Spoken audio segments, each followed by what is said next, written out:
Hello मित्रों, मैं स्वागत करता हूं आपके अपने यूट्यूब चैनल ओशन एकेडमी में। मित्रों, जैसा कि आपको मालूम है कि मैं जो है भौतिक विज्ञान पढ़ा रहा हूं, जो कि आपके एनसीईआरटी बुक से लिया गया है।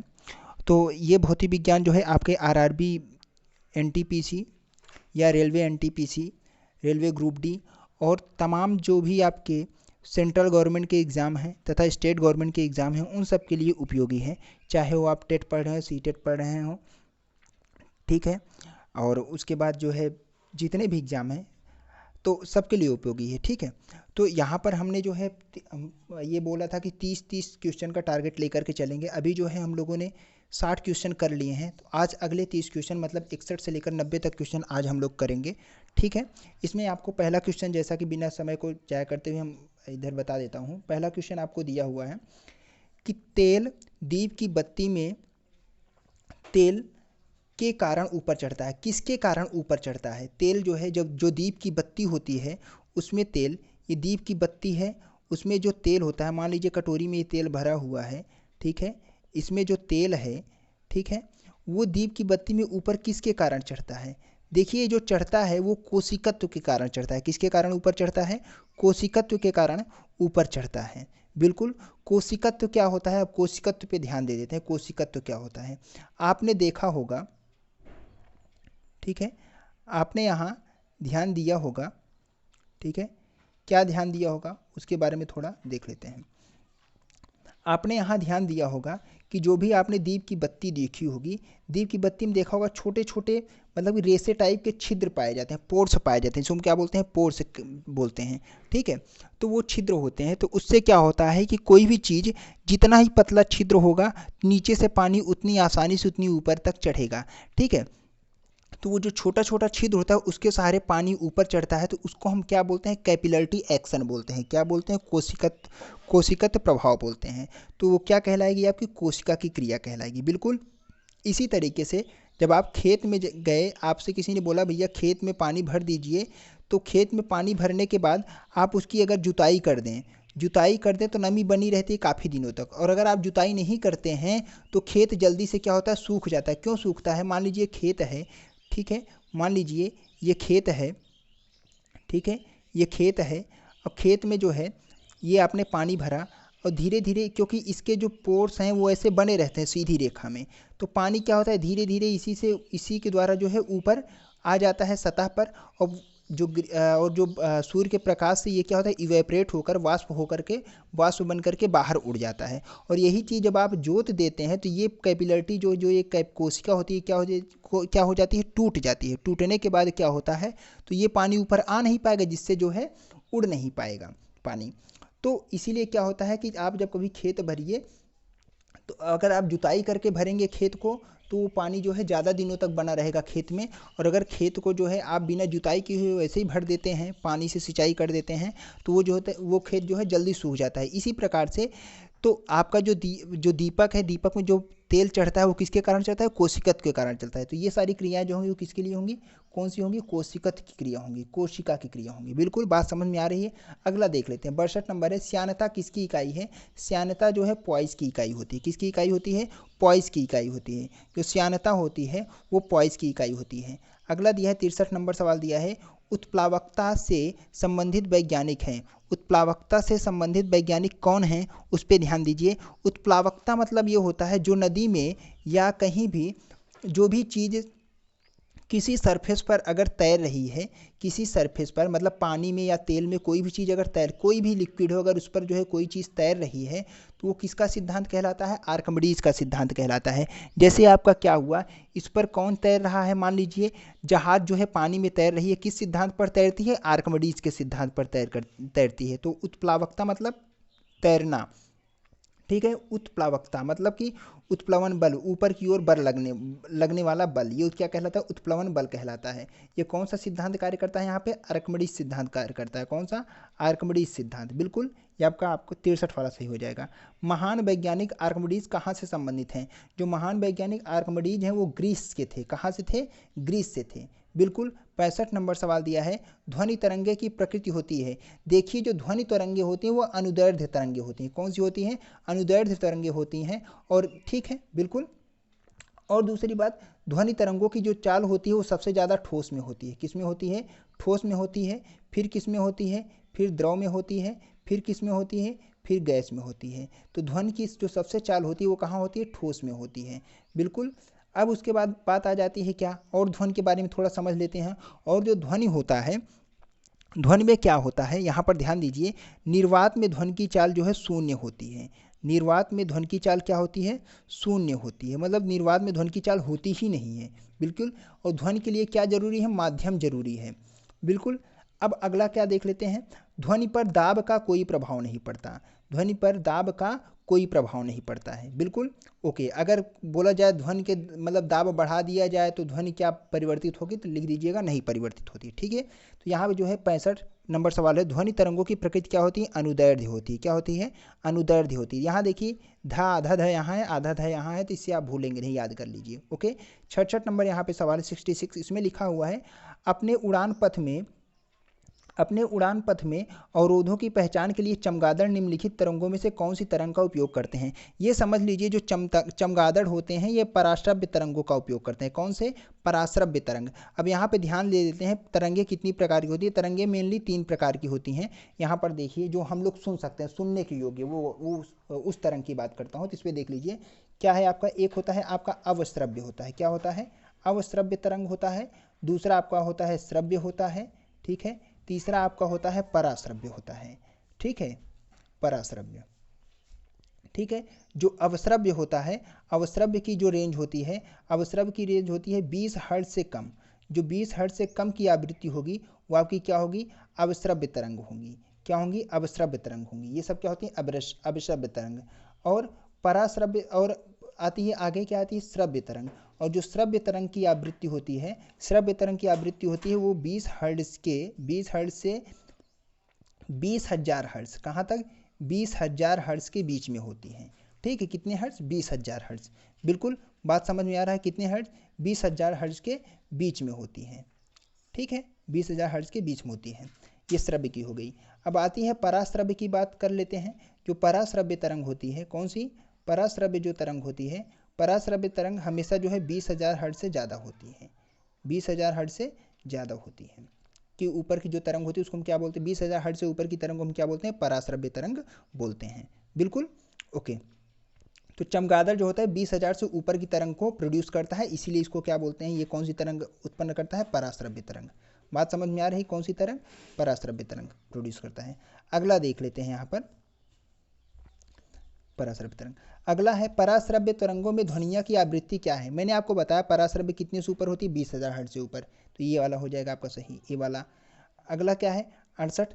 ध्वनि तरंगे होती हैं, ध्वनि तरंगे लंबवत ट्रेवल करती हैं, लंबवत चलती हैं। कहाँ चलती हैं? लंबवत। लंबवत मतलब इस तरीके से चलती हैं ध्वनि तरंगे। ये क्या है? ध्वनि तरंगे आपकी कैसे चलती हैं? लंबवत चलती हैं। कैसे चलती हैं? लंबवत चलती हैं, ऐसे। ठीक है, इस तरीके से चलती हैं। बिल्कुल। अब अगला आ जाते हैं। अगला 59, इसमें क्या लिखा हुआ है? श्रव्य परिसर में ध्वनि तरंगे की आवृत्ति क्या? श्रव्य मतलब जो सुनने योग्य, जो हम लोग सुनते हैं उसको श्रव्य तरंग बोलते हैं। अभी यहाँ पर देखिए जो 20 हर्ट्ज से 20,000 हर्ट्ज के बीच की तरंग होती है वही तो श्रव्य होती है, मैंने आपको भी पढ़ाया है। बिल्कुल, ये श्रव्य हो गई। 70 नंबर सवाल दिया है, यदि वायु में ध्वनि की चाल 332 मीटर प्रति सेकंड है, यदि दाब बढ़ाकर दुगुना कर दिया जाए तो चाल कितनी होगी? मैंने बताया दाब का कोई प्रभाव नहीं पड़ता है, अतः जो चाल है वही बनी रहेगी। तो चाल जो 332 है 332 ही रहने वाली है। ठीक है। अगला दिया है 71 नंबर सवाल आपको दिया है, ध्वनि की चाल अधिकतम किस में होती है? देखिए मैंने आपको बताया ठोस में सबसे ज़्यादा होती है, निर्वात में तो शून्य होती है, ये तो पहले ही गलत हो गया। वायु ठोस है क्या? नहीं। जल ठोस है क्या? नहीं। इस्पात मतलब स्टील, ये तो ठोस है ना, तो इसी में सबसे ज़्यादा होगी। तो डी वाला आपका ऑप्शन सही हो जाएगा। बिल्कुल। अगला देख लेते हैं, तो यहाँ पर डी वाला ऑप्शन क्या हो जाएगा? सही हो जाएगा। 72 क्या है यहाँ पे? 72। वायु में ध्वनि का वेग कितना होता है? जो वायु है उसमें ध्वनि का वेग होता है 332 मीटर प्रति सेकंड। ठीक है। 100 डेसिबल का शोर स्तर निम्न में से किसके संगत होता है? जो 100 डेसिबल का शोर होता है ये जो है किसी मशीन की आवाज़ होती है। क्या होती है? किसी मशीन की आवाज़ जो होती है ये 100 डेसिबल का शोर प्रोड्यूस करती है। कौन सी? किसी मशीन की आवाज़। जो गली की आवाज़ होती है, गली की आवाज़ जो होती है ये आपका 75 से 80 के बीच में प्रोड्यूस होता है। जो 85 का साउंड होता है डेसिबल का, वो गली की आवाज़ होती है। और साधारण वार्तालाप की आवाज़ जो होती है, साधारण वार्तालाप की जो आवाज़ होती है, ये आपका होता है 50 हर्ट्ज़ के करीब होता है। कितना होता है? 50 हर्ट्ज़, 50 से 60 हर्ट्ज़ ले लेते हैं, ठीक है, 50 से 60 हर्ट्ज़ तक ये साधारण आवाज़ होती है, बिल्कुल। और ठीक से सुनने वाली जो ध्वनि होती है, ये कितनी होती है? 45 होती है। तो यहाँ पर आपका 100 दिया है, तो 90 से 100 के भी कौन सा होता है? गली, किसी मशीन या दुकान का शोरगुल होता है, बिल्कुल। तो यहाँ पे आपका कौन सा ऑप्शन सही हो जाएगा? डी वाला ऑप्शन सही हो जाएगा। अगला चलते हैं, 74 नंबर इसमें सवाल दिया है, यदि सितार और बांसुरी पर एक ही स्वर बजाया जाए तो उनसे उत्पन्न ध्वनि का भेद निम्नलिखित में अंतर के कारण किया जा सकता है। कैसे भेद आप पता करेंगे? देखिए, तारत्व, प्रबलता और गुणता।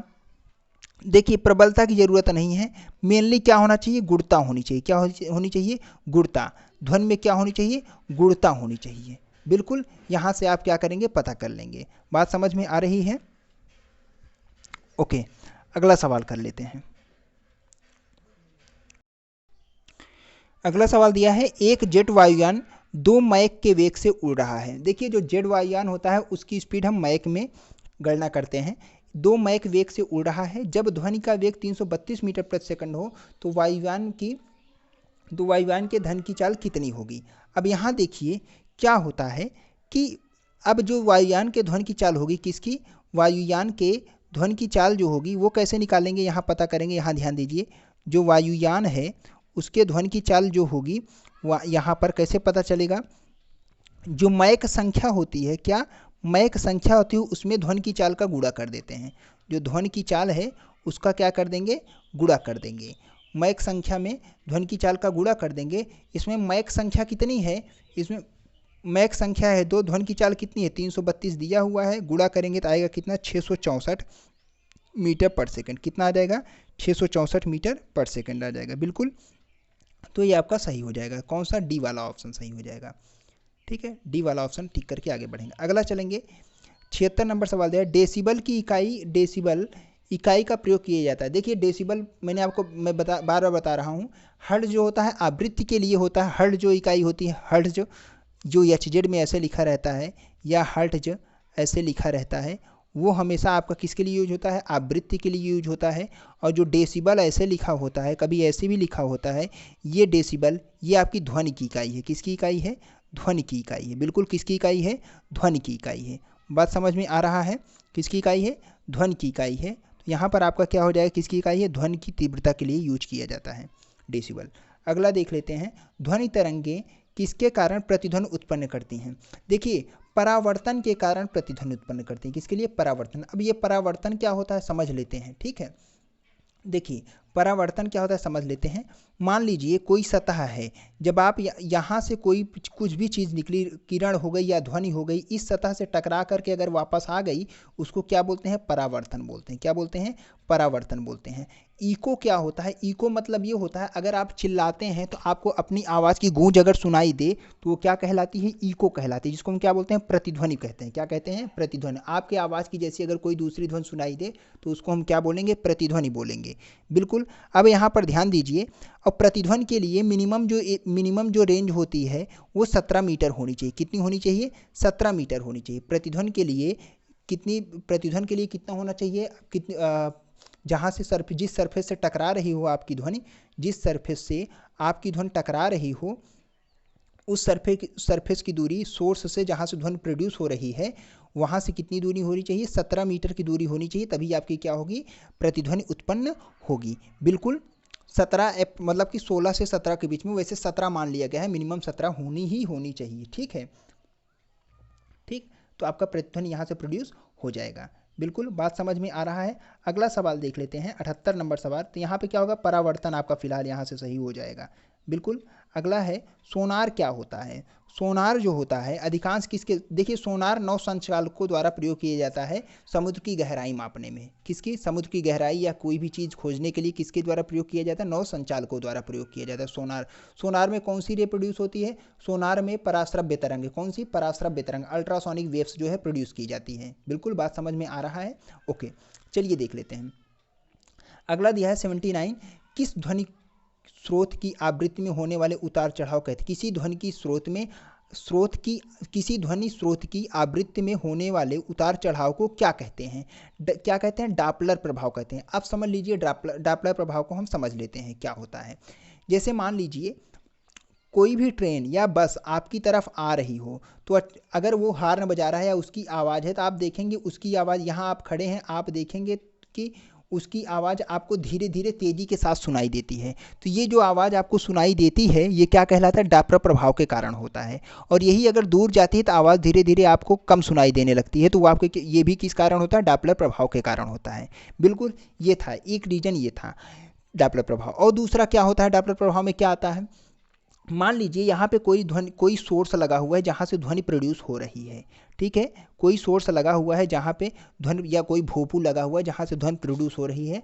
आप देखेंगे कि कभी कभी आपको ध्वनि, यहीं पे आप खड़े रहेंगे, आप देखिए कहीं अगर बाहर जो है बढ़िया से कुछ रामायण या कुछ भी का श्री रामचरितमानस का पाठ हो रहा हो, आपने गाँव में देखा होगा, देखिए कभी आपको आवाज़ कम ज़्यादा सुनाई देती है। अगर आपने आज तक ऑब्जर्व ना किया हो तो ऑब्जर्व करिएगा, आपको पता चल जाएगा कम ज़्यादा सुनाई देती है। तो वो किस कारण होती है? वो भी आपकी डापलर प्रभाव के कारण होती है। बिल्कुल, ध्वनि का वेग वहाँ बदलता रहता है, तो यह क्या होती है? आपके डापलर प्रभाव के कारण होती है। तो यहाँ पे क्या करेंगे? वही उतार चढ़ाव जो है क्या कहलाएगा? डापलर प्रभाव कहलाएगा। बी वाला ऑप्शन आपका सही हो जाएगा। बिल्कुल, कौन सा? बी वाला ऑप्शन आपका सही हो जाएगा, डापलर प्रभाव के कारण। अगला देख लेते हैं यहाँ पे 80 नंबर सवाल। पास आती हुई रेलगाड़ी की सीटी की आवृत्ति या तीक्ष्णता बढ़ती जाती है। ये मैंने आपको बताया, कोई बस आ रही है, कोई ट्रेन आ रही है, तीक्ष्णता आवाज़ बढ़ रही है, किसके कारण होती है? ये भी डापलर प्रभाव के कारण होती है, बताया तो अभी थोड़ी देर पहले। बिल्कुल। अब अगला टेम्परेचर पे आ जाते हैं।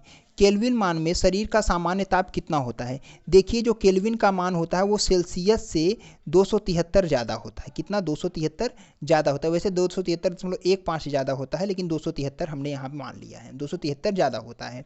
अब शरीर का ताप सेल्सियस में 37 होता है, इसमें जब आप 273 जोड़ेंगे कितना आ जाएगा? 310। कितना आएगा? 310। तो केल्विन पैमाने पर जो शरीर का ताप होता है वो कितना होता है? 310 होता है। कितना होता है? 310 होता है। तो यहाँ पे हम 310 को टिक करके आगे बढ़ेंगे। अगला आप देख लेते हैं, किस तापमान पर, कितना तापमान होने पर पाठ्यांक सेल्सियस और फ़ारेनहाइट बराबर हो जाता है? देखिए सेल्सियस और फ़ारेनहाइट किस तापमान पर बराबर होता है? -40 डिग्री सेंटीग्रेड पर। कहाँ पर?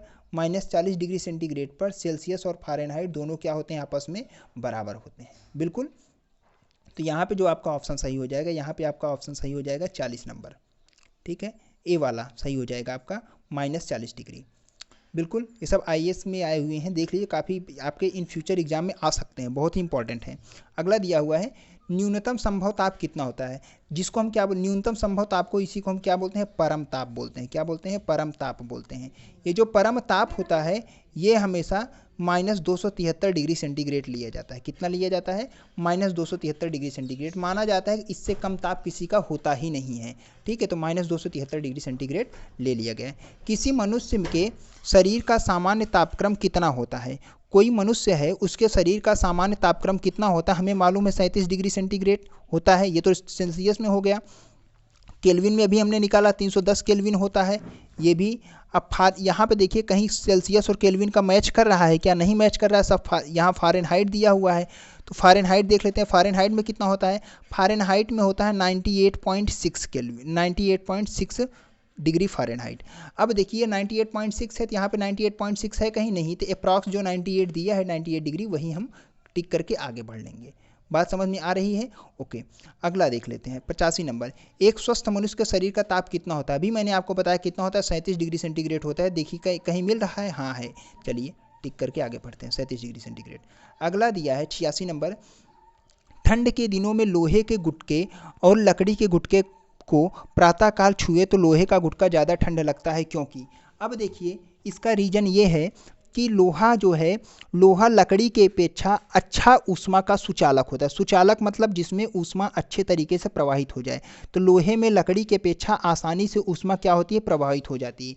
इसीलिए जो है, और लकड़ी क्या होता है? कुचालक होता है। इसीलिए जो है किसी भी लोहे का कोई कुछ भी होता है, जैसे रोटी पकाने के लिए जो भी सिस्टम यूज किया जाता है, उसमें जो हत्था होता है उसका लकड़ी का बनाया जाता है। किसका बनाया जाता है?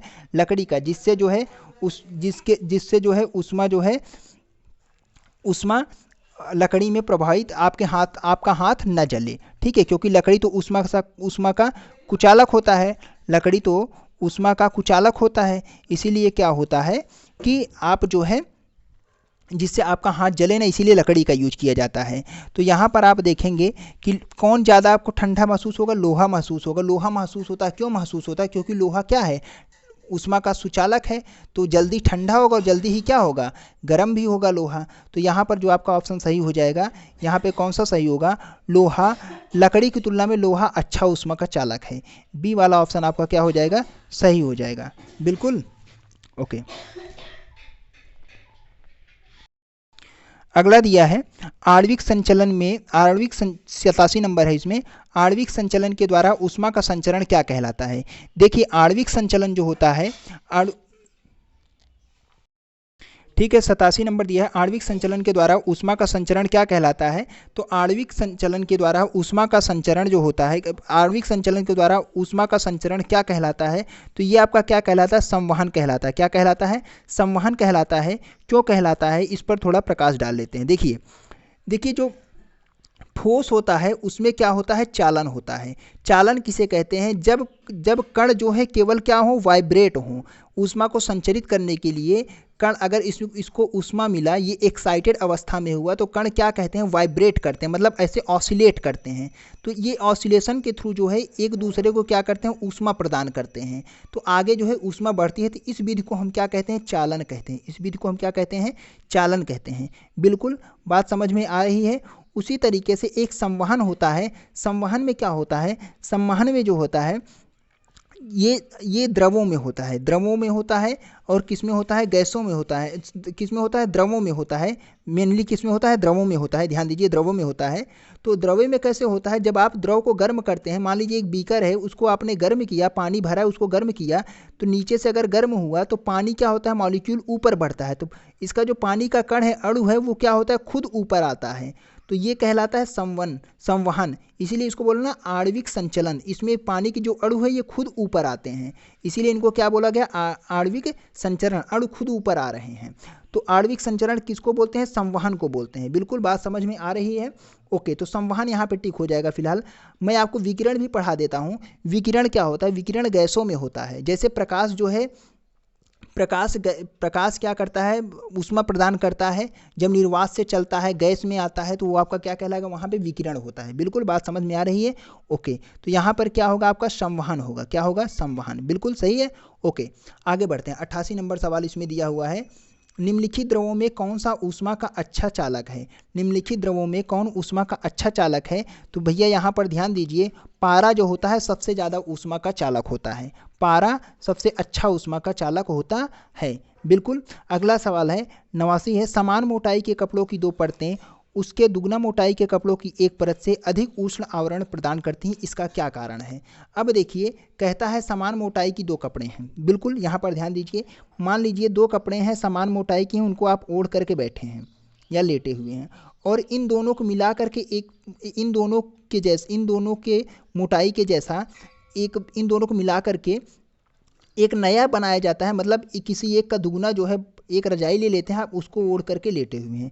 आपको किस में ज़्यादा ठंडी लगेगी, जो रजाई ओढ़े हैं उसमें आपको ज़्यादा ठंडी लगेगी, और ये जो दो पतले पतले आपने ओढ़ा है, इनका आधा आधा, उसमें कम ठंडी लगेगी। क्यों लगेगी? क्योंकि क्या होता है, ये तो ठोस है और इसमें ऊष्मा का संचरण तेजी के साथ होगा। लेकिन इसमें क्या है, बीच में क्या है, एयर है बीच में। अब दो कपड़े हैं तो बीच में कहीं ना कहीं हवा आ ही जाएगी। तो ऊष्मा का संचरण केवल यहीं तक होगा और इधर होगा, ऊष्मा का संचरण होगा। बिल्कुल इधर होगा और यहाँ होगा, और बीच में एयर को पार करने के लिए इसको ज़्यादा टाइम लगेगा। बिल्कुल, क्योंकि गैस में ऊष्मा का संचरण थोड़ा धीरे होता है, ये तो मैंने आपको बताया ही है।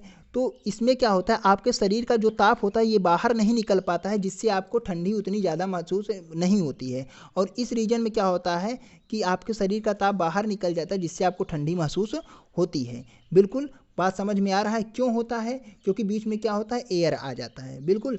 अब आके आप यहाँ ध्यान दे दीजिए, आपका यहाँ पे 89 कौन सा सही होगा, इसमें सही होगा आपका कहाँ गया एयर वाला, ये दोनों परतों के बीच संपुटित वायु के कारण।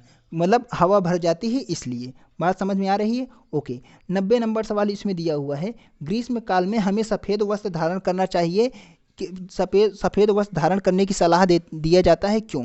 अब यहाँ पर ध्यान दीजिए, क्योंकि सफ़ेद वस्त्र जो होता है ये ऊष्मा को कम अवशोषित करता है, कम अवशोषित करता है। सफ़ेद वस्त्र ऊष्मा को कम अवशोषित करता है, मतलब गर्मी वहाँ बाहर से कम लेगा गर्मियों के दिनों में, गर्मी हो, ठीक है, कम अवशोषित करेगा। इसीलिए क्या होता है कि हमें जो है, इसीलिए क्या होता है कि हमें सफ़ेद वस्त्र पहनने के लिए बोला जाए जिससे हमें गर्मी कम लगे।